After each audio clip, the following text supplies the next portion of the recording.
तक आपने देखा, नरकासुर शक्ति से विवाह करने के लिए नीलांचल पर्वत पर मार्ग बनाने का कार्य आरंभ करता है। देवता महादेव से नरकासुर को रोकने का अनुरोध करते हैं। शुक्राचार्य से नरकासुर को पता चलता है कि उसके साथ छल हुआ है।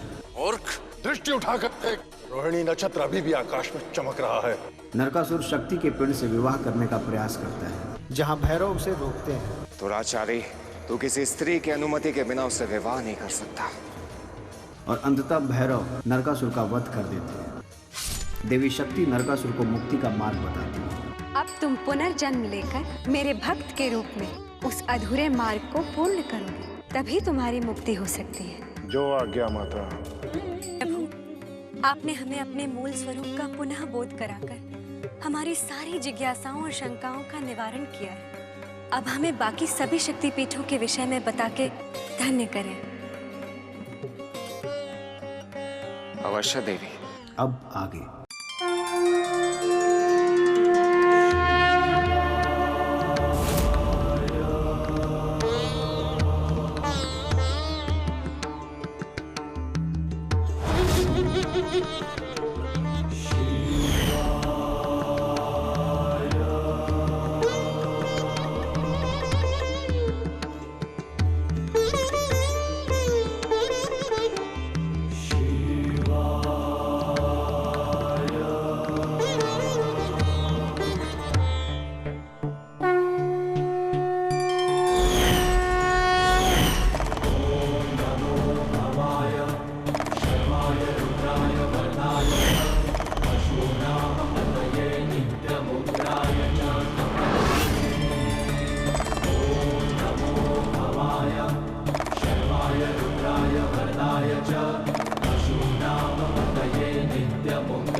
देवस्थल है महादेव, जहाँ हर मनुष्य एक कठिन साधना में लीन है।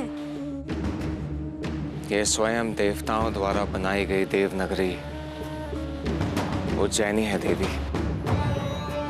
यहाँ जो शक्तिपीठ है, वहाँ मन, क्रम और वचन के साथ की गई साधना की सिद्धि होती है। इसीलिए इसे हर सिद्धि शक्तिपीठ कहा जाता है।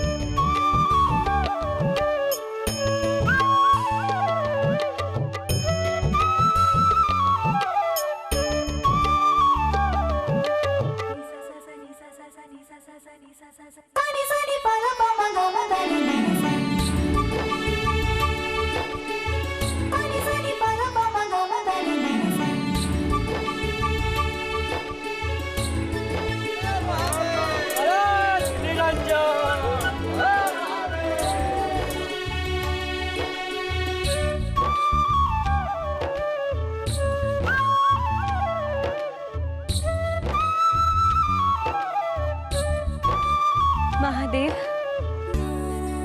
देखिए हमारे इन दोनों भक्तों को कैसे अपने शरीर को इतना कष्ट देकर भी हमारी साधना में लीन है। आखिर हमारा ऐसा कौन सा रूप है जिसने इन सबके मन को ऐसा मोह लिया है? हमें उस रूप के दर्शन कराइए स्वामी। आइए।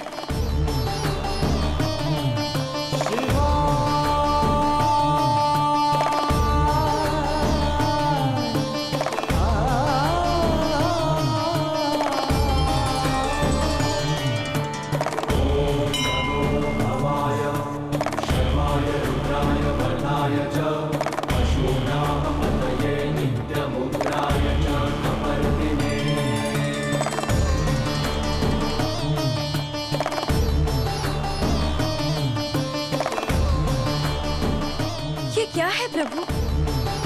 यहाँ तो कोई भी मूर्ति नहीं है, तो फिर ये सब हमारे किस रूप की पूजा अर्चना कर रहे हैं?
यहाँ आपके मूर्ति रूप के नहीं, अपितु आपके शरीर के अभिन्न अंग,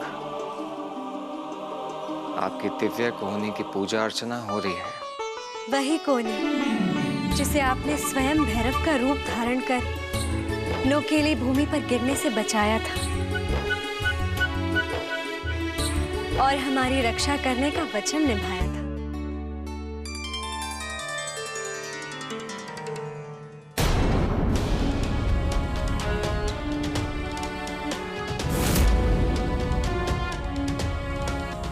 ये क्या है स्वामी? ये कैसा विचित्र दृश्य देख रहे हैं हम? भैरव के हाथों में अस्त्र, नेत्रों में ज्वाला, और वो भी हमारे लिए। हमारा रक्षक भैरव हमारे विरुद्ध खड़ा हुआ है। ऐसा क्यों स्वामी? कभी कभी आंखों से देखे हुए सत्य का एक दूसरा पहलू भी होता है। ये जो चित्र आप देख रही हैं, यहाँ भैरव आपके नहीं, अपितु आप भैरव के विरुद्ध खड़ी हुई हैं।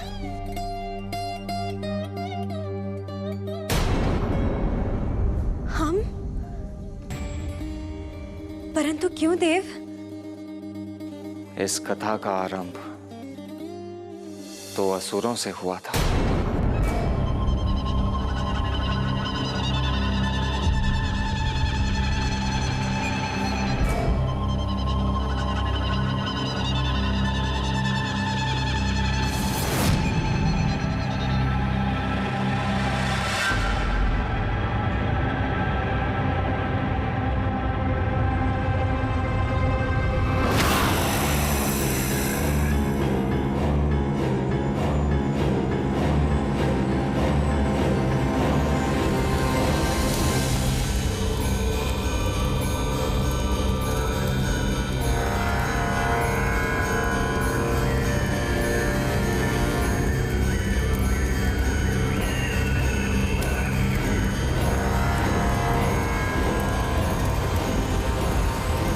कोई अवरोध, कोई बाधा चंड का मार्ग नहीं रोक सकती। संपूर्ण ब्रह्मांड एक और प्रचंड की प्रतिज्ञा एक और। अब मेरे ये पैर उस शक्ति पीठ की चौखट पर जाकर ही रुकेंगे।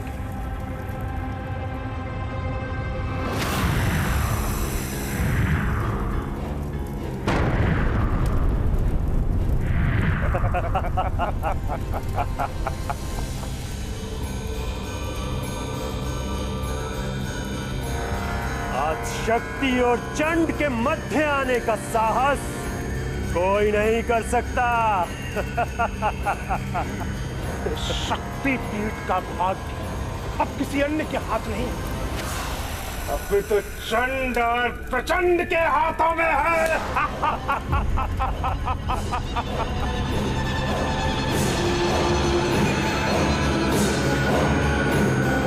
नारायण नारायण, अनर्थ हो गया, अनर्थ हो गया देवराज, अनर्थ होने को है, अंत होने को है देवराज, अंत होने को है। ये आप क्या कह रहे हैं देव ऋषि? मैं ठीक कह रहा हूं देवराज, मैं अभी अभी धरती पर दो असुरों को देखकर आ रहा हूं। चंड और प्रचंड नाम के दो असुर उज्जैनी में स्थित माता की शक्तिपीठ की ओर आगे बढ़ रहे हैं और मुझे उनकी मंशा ठीक नहीं लग रही। कि ये दोनों भी नरकासुर की तरह शक्ति पिंड को नष्ट तो नहीं करना चाह रहे?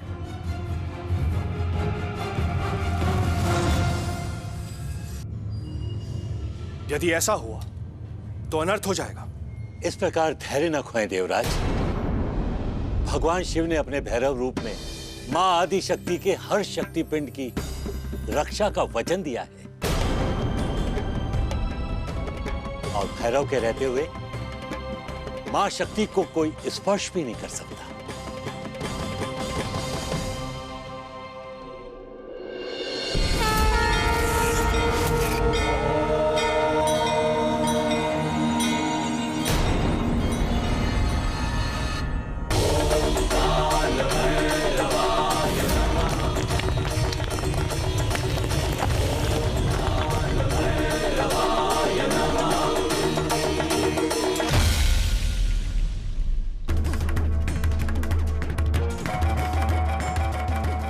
आ गए शक्तिपीठ के भैरव।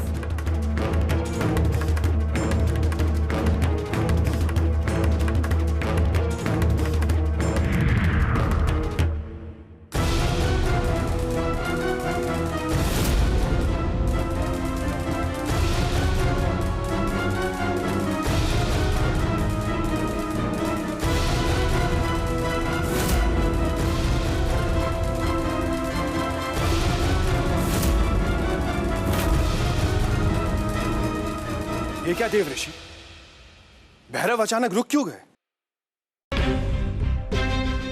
मैं भी अचंभित हूँ देवराज।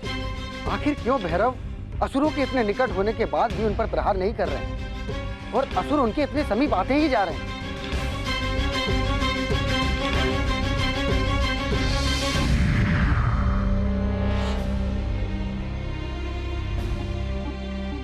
हे भैरव, क्या हुआ? आपके उठे हुए शस्त्र थम क्यों गए? आपने उन असुरों पर प्रहार क्यों नहीं किया?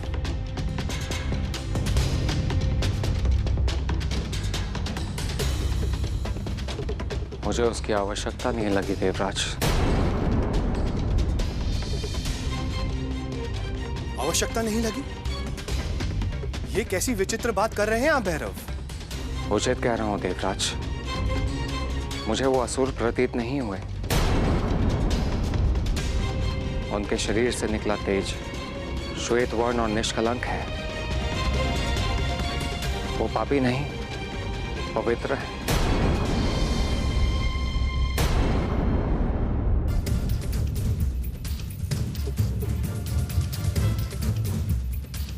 ये अवश्य उनका कोई छल है। वे कपट से आपके सामने अपना असली रूप छुपा रहे हैं। सत्य तो यही है कि वो दोनों दानव हैं, असुर हैं।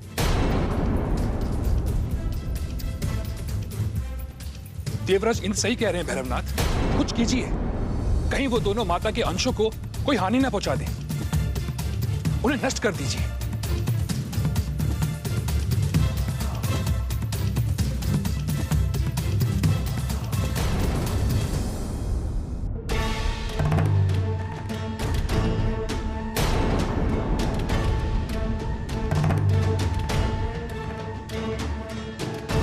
क्या हुआ चंड? इस प्रकार पीछे मुड़ के क्या देख रहे हो? मुझे ऐसा आभास हुआ जैसे कोई हमारा पीछा कर रहा है, किंतु यहां तो कोई भी नहीं है। हमें समय व्यर्थ व्यतीत नहीं करना चाहिए चंड। शीघ्रता से आगे बढ़ो।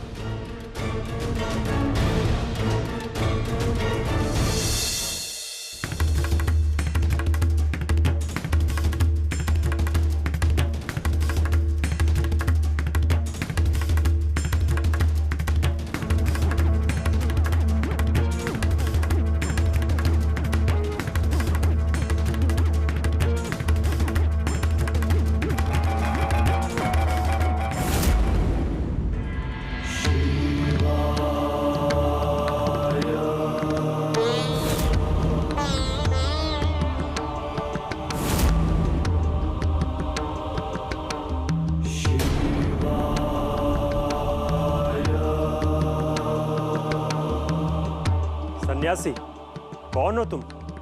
और इस विचित्र मुद्रा में खड़े यहाँ क्या कर रहे हो?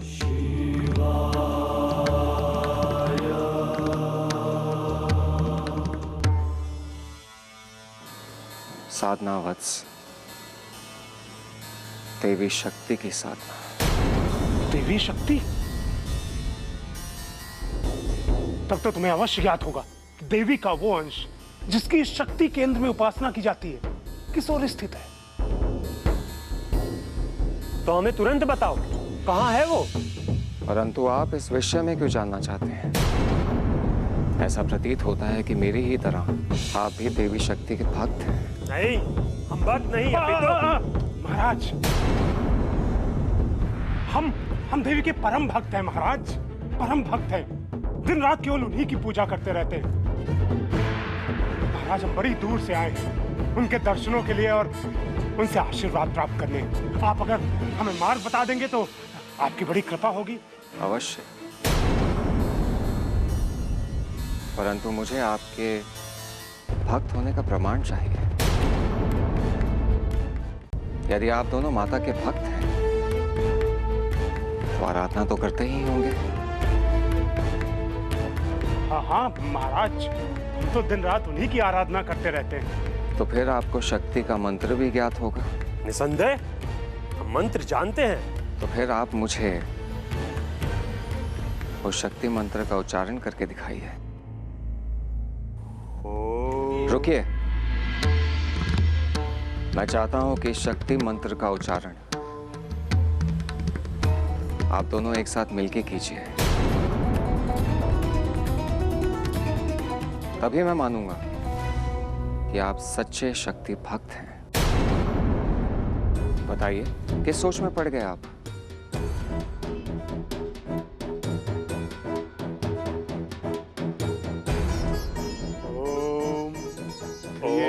ओम शक्ति नमः।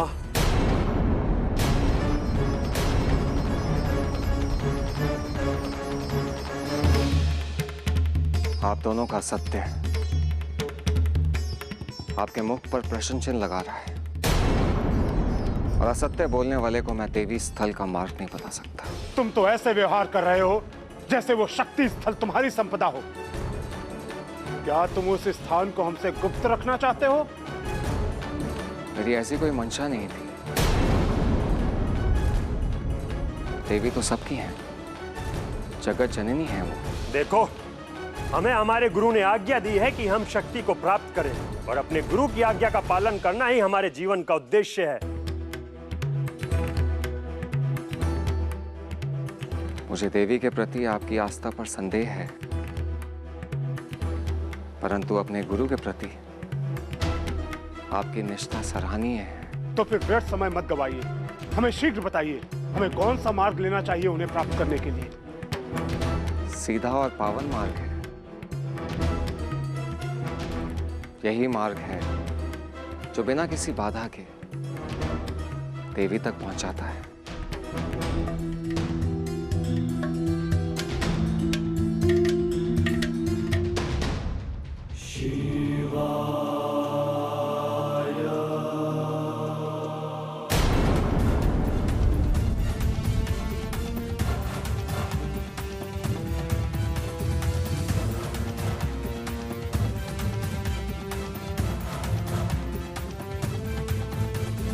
सीधा मार्ग तो यही प्रतीत होता है, और ये देवी का भक्त भी लगता है। ये हमसे मिथ्या नहीं कहेगा। हमें यही मार्ग लेना चाहिए। आओ।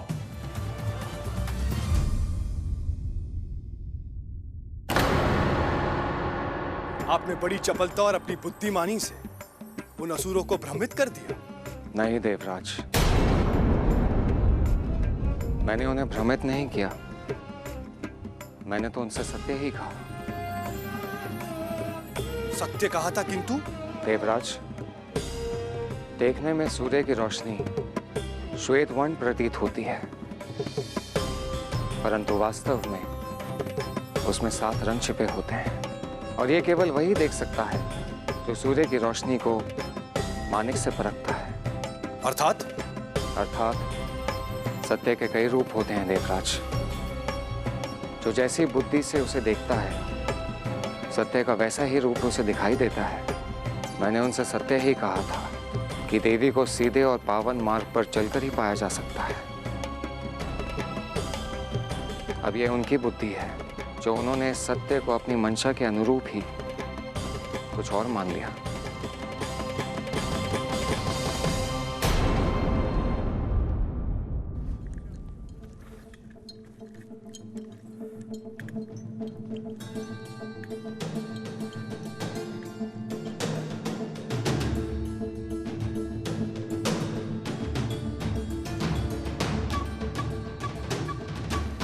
ये शक्ति स्थल कुछ अधिक दूर नहीं लग रहा? दूर तो लग रहा है, और ऊपर से सूरज का ये ताप। किंतु अब कोई भी कष्ट हमारा मार्ग नहीं रोक सकता। हमें आगे बढ़ना होगा। चलो।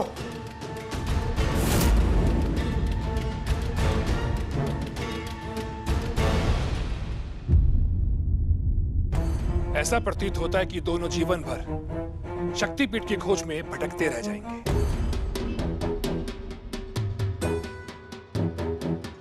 रुकिए भैरव, वो देखिए।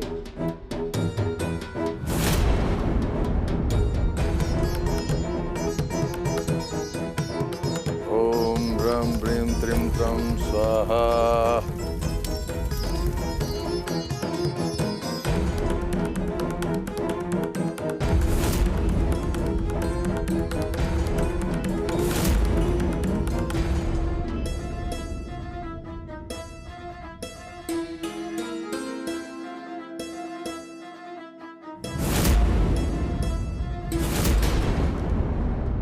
ये क्या? ये तो पुनः शक्तिपीठ की ओर बढ़ रहे हैं। ऐसा प्रतीत होता है जैसे कोई इनकी सहायता कर रहा है, इन्हें सही मार्ग दिखा रहा है।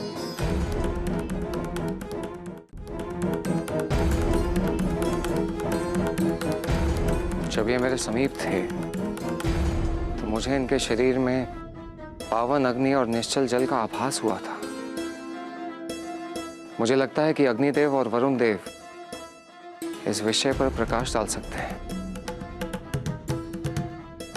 हम सभी को उनका आह्वान करना चाहिए। देवगुरु, वायुदेव और अग्निदेव को बुलाइए। अवश्य। ओम अग्निदेवाय नमः। ओम वरुण देवाय नमः।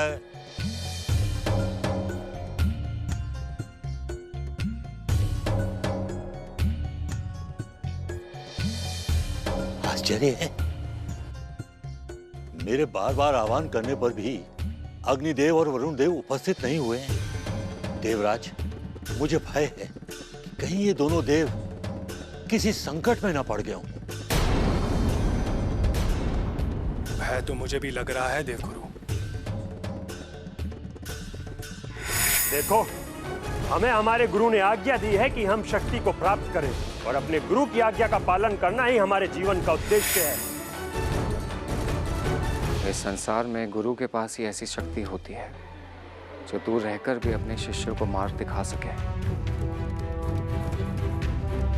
मुझे लगता है चंड और प्रचंड के गुरु ही उनकी सहायता कर रहे हैं। किंतु इस बात का अग्निदेव और वरुण देव की अनुपस्थिति से क्या संबंध है भैरव? वरुण और अग्नि को हो ना हो, उनके गुरु ने ही अपने वश में किया है। वो कौन है भैरव? ओम ब्रीम ब्रह्म त्रिम तम स्वाहा। ओम ब्रीम ब्रह्म त्रिम तम स्वाहा।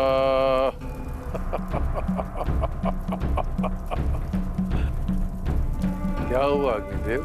बड़े चिंतित प्रतीत होते हैं। भयभीत मत होइए। मैं आपको अधिक समय तक नहीं रोकूंगा, परंतु जब तक इस यज्ञ की अग्नि शांत नहीं होती तब तक आप मेरे अतिथि बने रहने के लिए विवश हैं। संकल्प जो लिया है आपने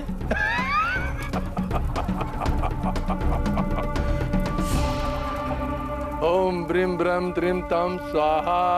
ओम ब्रीम ब्रह्म त्रिम तम स्वाहा। अगर शुक्र आचार्य संपूर्ण कपट के जड़ है तो ये घोर अनिष्ट का संकेत है भैरव। ये असुर यहाँ किसी बड़े षड्यंत्र के तहत आए हैं। जी भैरव, अब विलंब नहीं करना चाहिए और इन दुष्ट असुरों को दंड दीजिए। देव, किस अपराध का दंड दूं? इन असुरों ने अब तक कोई अपराध किया ही नहीं। किया नहीं है, परंतु करने की मंशा तो अवश्य है, और ये बात आप भी जानते हैं भैरव। देव, संसार कर्म प्रधान है। व्यक्ति के कर्म ही ये निर्धारित करते हैं कि उसे फल मिलेगा या दंड। मंशा के आधार पर किसी को दंड देना गलत है, क्योंकि विचारों का शुद्धिकरण संभव है। तो आप किसकी प्रतीक्षा कर रहे हैं भैरव? जब यह असुर देवी के अंश को हानि पहुंचाए, उसके बाद आप अपना धर्म निभाएंगे।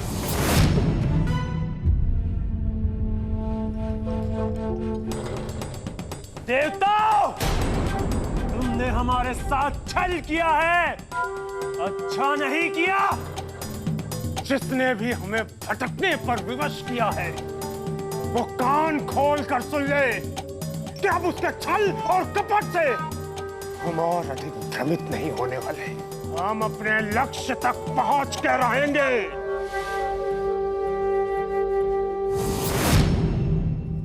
जब तक मेरा ये यज्ञ चल रहा है कोई मेरे शिष्यों को भ्रमित नहीं कर सकता।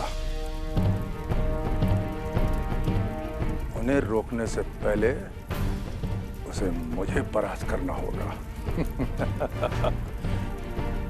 ओम ब्रीम ब्रह्म त्रीम तम स्वाहा। ओम ब्रीम ब्रह्म त्रीम तम स्वाहा। इन असुरों को रोकने के लिए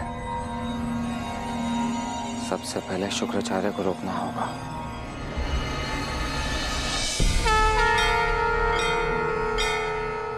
ओम हर सिद्धे नमः।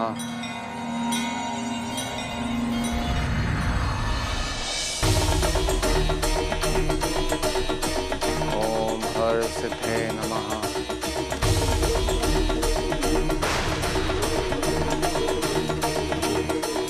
ओम हर सिद्धे नमः।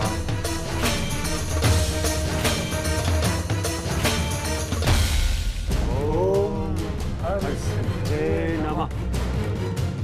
ओम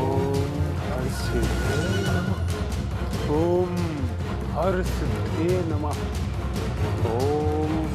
सिद्धे नमः। ओम हर सिद्धे नमः। ओम ब्रीम ब्रह्म त्रीम तम स्वाहा। ओम ब्रीम ब्रह्म त्रीम तम स्वाहा। ओम ब्रीम ब्रह्म त्रीम तम स्वाहा। ओम ब्रीम ब्रह्म त्रीम तम स्वाहा। ओम ब्रीम ब्रह्म त्रीम तम स्वाहा।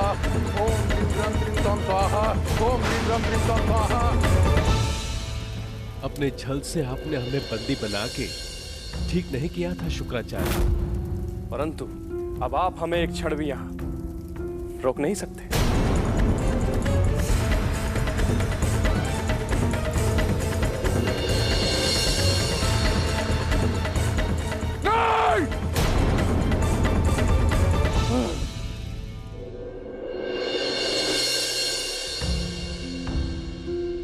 क्षमा करें देवगुरु, हम आपके बार बार आह्वान करने पर भी आपके समक्ष उपस्थित नहीं हो पाए। हम विवश थे देवगुरु। शुक्राचार्य ने छल से अपने यज्ञ का संकल्प दिला दिया था। हम चाहते हुए भी यज्ञ नहीं छोड़ सकते थे। कौन सा यज्ञ वरुण देव, और किस लिए? गुरु शुक्राचार्य ने मेरा और वरुण देव का अंश लेके यज्ञ से 2 राक्षसों को जन्म दिया है, और उन दोनों को शक्ति केंद्र से माता के अंश और उनकी दिव्य कोहिनी लेकर आने का आदेश दिया है। ये आदेश देकर उसने अपने काल को ललकारा है वरुण देव। मेरे होते हुए शक्तिपीठ के इस अंश को मैं किसी को स्पर्श भी नहीं करने दूंगा। उन दोनों असुरों को अपने कर्म सुधारने का अवसर दिया था मैंने,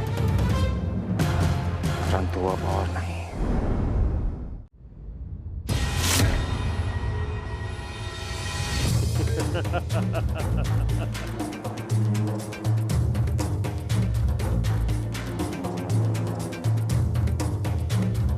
रुक जाओ चंड और प्रचंड।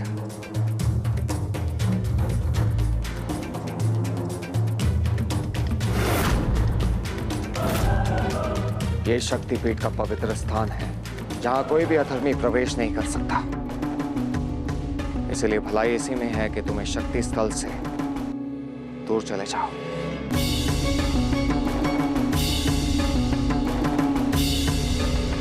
अब हम तुम्हारे किसी भी छलावे में नहीं आने वाले भैरव। हमारे मार्ग में आने की चेष्टा भी मत करना। एक बार तुम हमें मार्ग से भटका चुके हो, किंतु इस बार तुम्हारा कोई भी छल काम नहीं आएगा।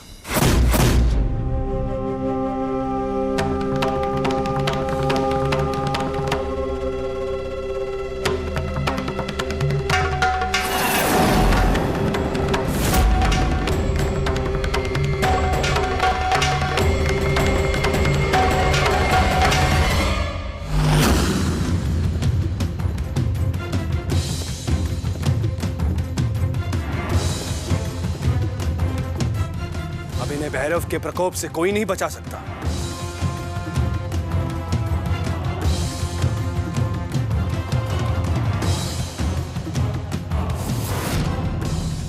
महाशक्ति, महामाया, आप हमें स्वयं से दूर नहीं कर सकती। हे अम्बे जगदम्बे, हम तुझे पाकर रहेंगे। गंगे, चंडी, भद्रकाली, कृपालिनी तक पहुंचने से हमें संसार की कोई भी शक्ति नहीं रोक सकती। त्रिनेत्रा, काली, भवानी, भावमोचनी, हमें तुझ तक पहुंचना है। दक्ष पुत्री, सुंदरी, माताग्नि, चामुंडा, वैष्णवी, नित्या, कात्यायनी, जगदम्बा, हमें हमारे लक्ष्य तक पहुंचने से नहीं रोक सकते।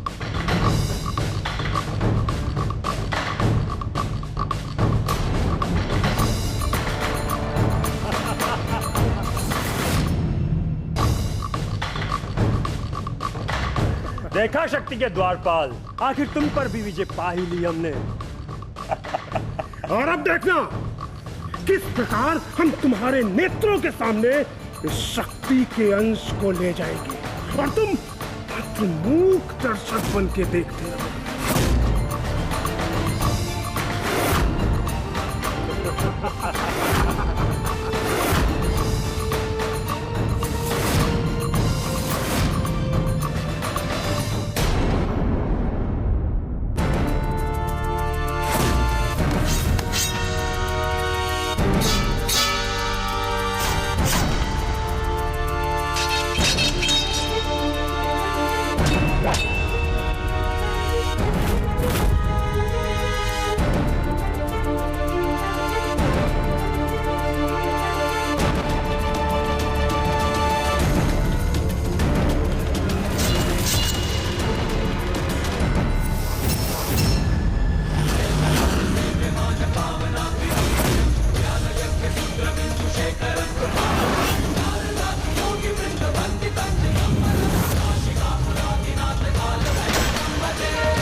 सावधान! जो देवी शक्ति के अंश को स्पर्श भी किया तो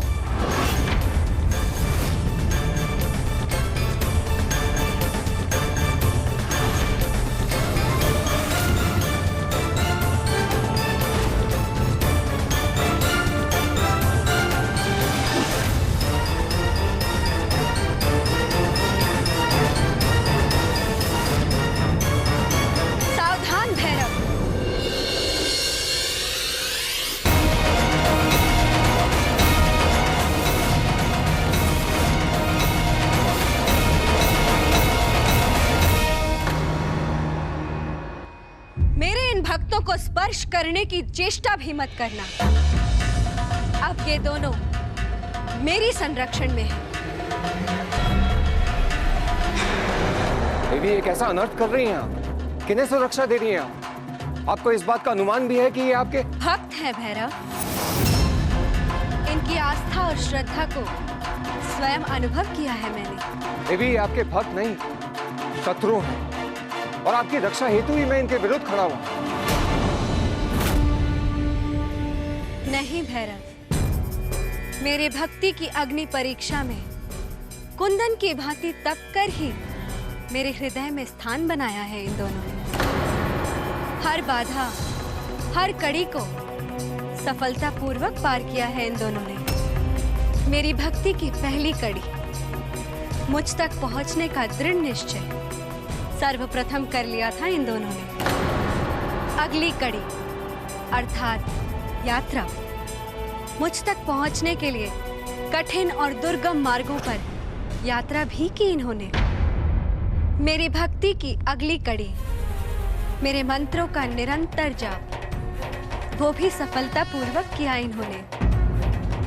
उसके पश्चात अनेक बाधाएं आने पर भी मेरे विभिन्न नामों का उच्चारण करते रहे ये दोनों। अपनी श्रद्धा, आस्था और दृढ़ निश्चय को टस से मस नहीं होने दिया इन्होंने। यही तो है मेरे भक्ति की चौथी कड़ी भैरव। इस सब के पश्चात मेरे सम्मुख आने पर साष्टांग दंडवत होकर मुझे प्रणाम किया इन दोनों ने।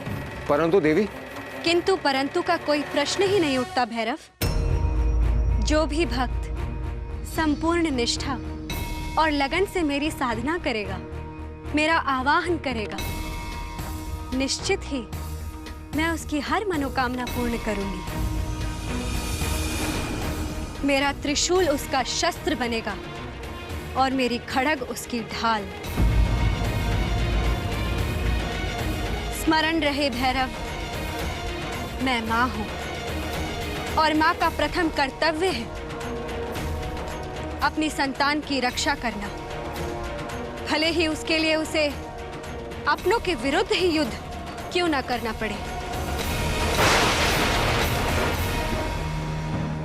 अभी समझी स्वामी, क्यों ये भक्त इतनी कठिन साधनाएं और जप तप कर रहे हैं। इन्हें विश्वास है कि एक बार मैं प्रसन्न हो गई तो मेरे आशीर्वाद से जन्म जन्मांतर के लिए इनका उद्धार हो जाएगा, जिस प्रकार चंड और प्रचंड का हुआ था। चंड और प्रचंड की कथा तो अभी शेष है देवी, और अभी तक अपनी सरलता को आपने पूर्ण रूप से देखा कहाँ है देवी। दिग्भ्रमित हो गई है देवी आप। धर्म की आड़ में छिपे अधर्म को देखने का प्रयास कीजिए। ये दोनों आपके आशीर्वाद के पात्र नहीं हैं। ये मात्र मेरा चयन नहीं है भैरव, अपितु सृष्टि का नियम है।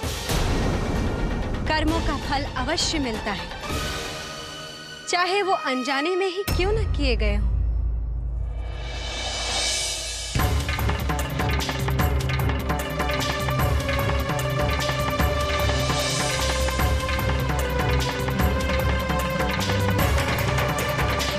जब तक इन दोनों को मेरा आशीर्वाद प्राप्त है, तब तक मेरी शक्तियां और सिद्धियां इनमें समाहित रहेंगी और मेरे उपस्थित रहते कोई इन्हें हानि नहीं पहुंचा सकता।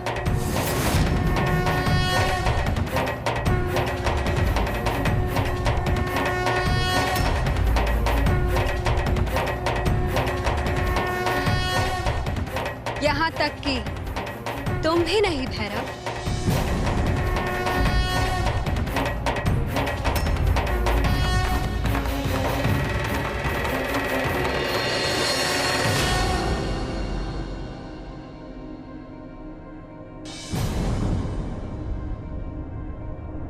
क्या हुआ देवी शक्ति के रक्षक?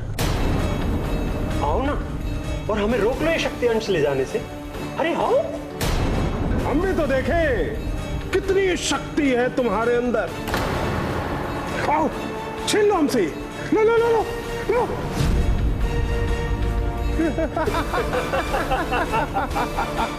क्या हुआ? खुद को ऐसा हाय महसूस कर रहे हो?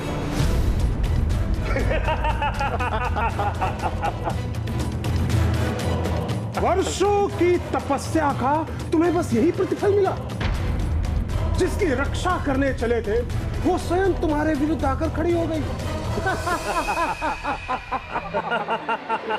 वैसे एक बात कहूं चंड, अब हमसे इसे कोई नहीं छीन सकता, क्योंकि हमारे पास देवी की शक्ति भी है और देवी की सिद्धि भी। चलो चलते हैं। हाँ प्रचंड चलो। गुरु शुक्राचार्य इस शक्ति अंश को देखकर प्रसन्न होंगे। रुक जाओ दोस्तों, मैं कह रहा हूं ठहर जाओ। अवश्य ठहरेंगे, परंतु गुरु के समक्ष जाकर।